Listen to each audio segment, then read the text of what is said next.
Сәлеметсіңдер ме, құрметті оқушылар? Бүгін біз сіздермен математика сабағын бастаймыз.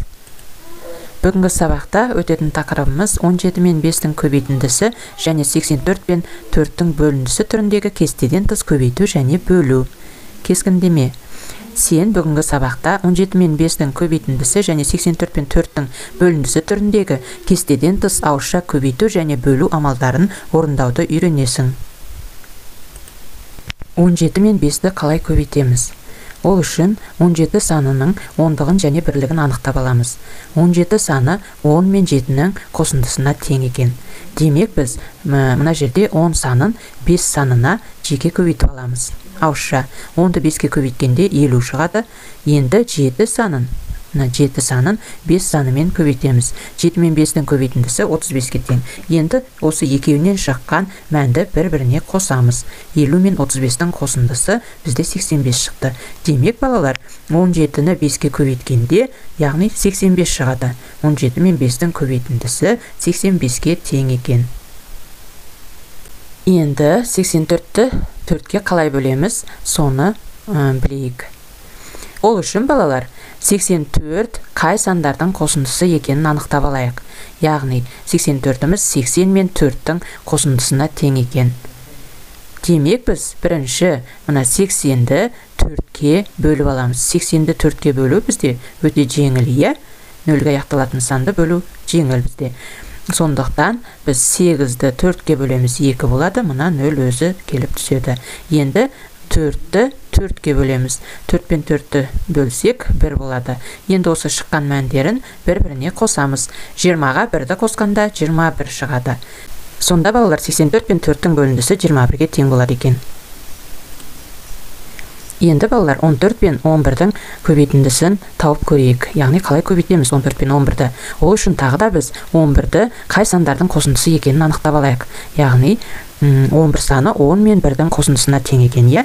Демек біз мына жерде 14-ті 10-ға көбейтіп аламыз бірінші, 140 шығады. Енді мына 14 санын 1 санына көбейтеді екенбіз. Мына жердегі 1 санына көбейтеміз, сонда 14 шығады. Енді осы екеуінен шыққан мәнді бір-бірімен қосамыз. 140 пен 14-ті қосқанда 154 шығады. Демек, 14 пен 11-дің көбейтіндісі 154-ке. Қолығымыздағы бірінші тапсырмаға назар аударайық. Өрнектерді мәнімен сәйкестендіріп, әр картинаның қандай бояумен салынғанын анықта дейді. Мына жердегі өрнектерді ойша есептеп тауып, мәнімен сәйкестендіріп шығамыз. Өрнектердің мәні осылай болады екен, иә?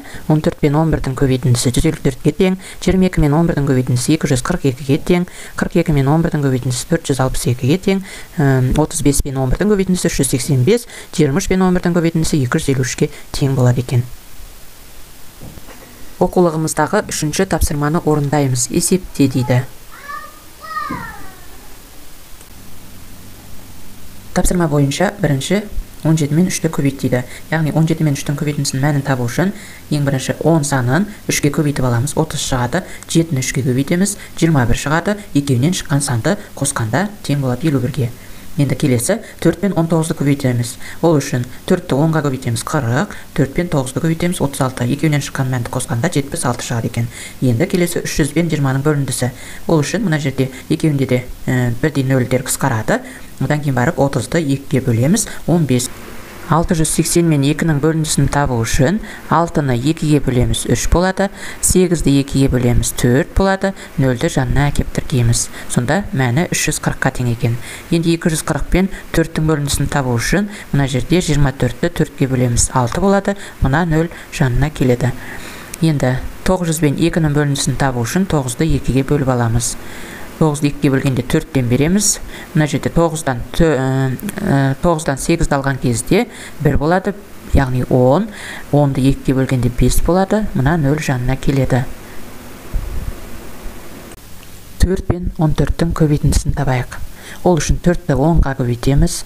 Мына жердегі санды 10. 10-ға көбейтеміз 40 болады. Одан кейін 4-ті 4-ке көбейтеміз 16 болады. 40 пен 16-ның қосындысы 56-ға тең.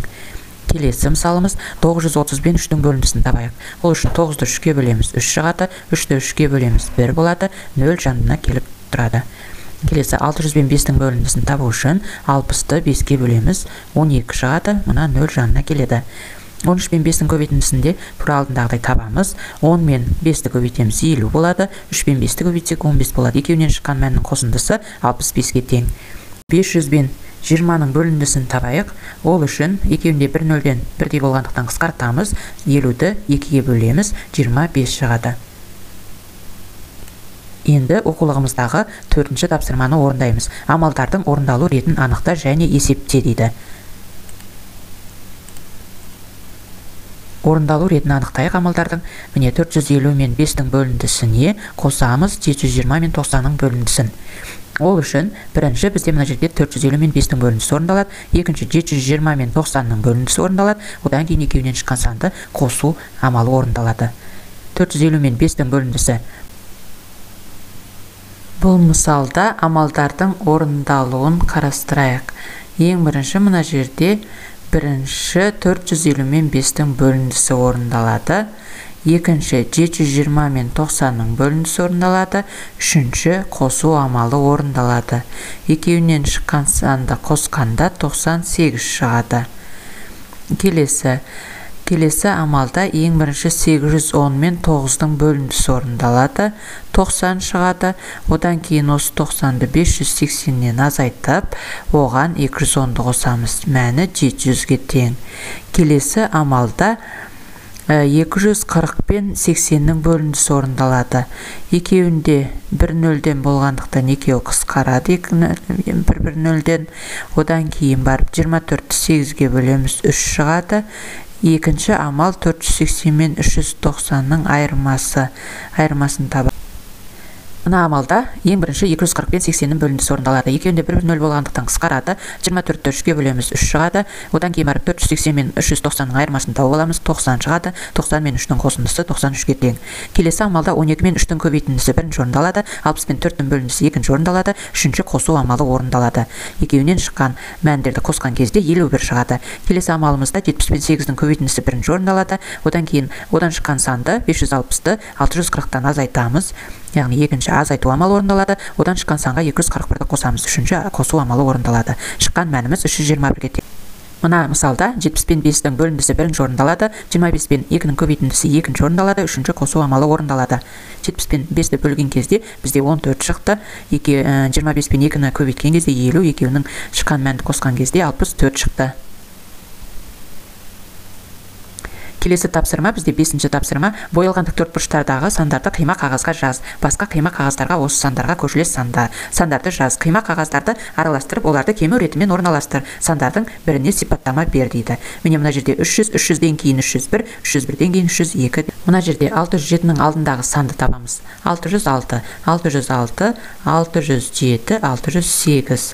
Мына жерде 806-ның алдындағы санды табамыз. 805, 805, 806, мына жерде 807 деп кетеді. Қалғанын да яғни осы әдіспен табасыңдар. 6-ші тапсырмада былай дейді. Бірінші бағандағы мысалдарды есептеу тәсілін түсіндір. Осы біліміңді пайдаланып, екінші бағандағы мысалды қалай есептеуге болады? Мына жерде 200 бен 4-тің қосындысын 2-ге көбейткен. Ол үшін біз жақшаның ішіндегі қосылғыштарды мына 2-ге жеке-жеке көбейтіп аламыз. 200-ді 2-ге көбейтеміз, 400, одан кейін 4 бен 2-ні көбейтеміз, 8, сонда 408 шықты. Келесі бөлуде де солай, 400-ді 2-ге бөліп аламыз, одан кейін барып 8-ді 2-ге бөліп аламыз. Мәнін табамыз. Бұл мысалдың әсінде түсіндіре отырып есепте дейді. Бұл жерде 304 пен 2-ні қалай көбейтеміз? Ол үшін біз 304-ті разрядты қосылғыштарға жіктеп аламыз. 300 бен 4-тің қосындысына. Тура алдындағыдай, міне мына есеп сияқты, мына мысал сияқты, 300-ді 2-ге көбейтеміз, одан кейін барып 4-ті 2-ге көбейтеміз, екеуінен шыққан санды бір-біріне қосамыз. Келесіде де солай, 102 мен 102-ні 100 бен 2-нің қосындысына жіктеп аламыз, 100-ді 5-ке көбейтеміз, 2-ні 5-ке көбейтіп, екеуінен шыққан санды қосамыз. Енді 7-ші тапсырмада былай дейді. Бірінші бағандағы мысалдарды есептеу. 7-ші тапсырмада бірінші бағандағы мысалдарды есептеу тәсілін түсіндір. Осы біліміңді пайдаланып, екінші бағандағы мысалдарды қалай есептеуге болады дейді. Мына жерде 242-ні 2-ге қалай көбейтеміз? Ол үшін 242-ні разрядты қозғалғыштарға жіктеп аламыз да, сол сандарды жеке-жеке 2-ге көбейтіп шығамыз.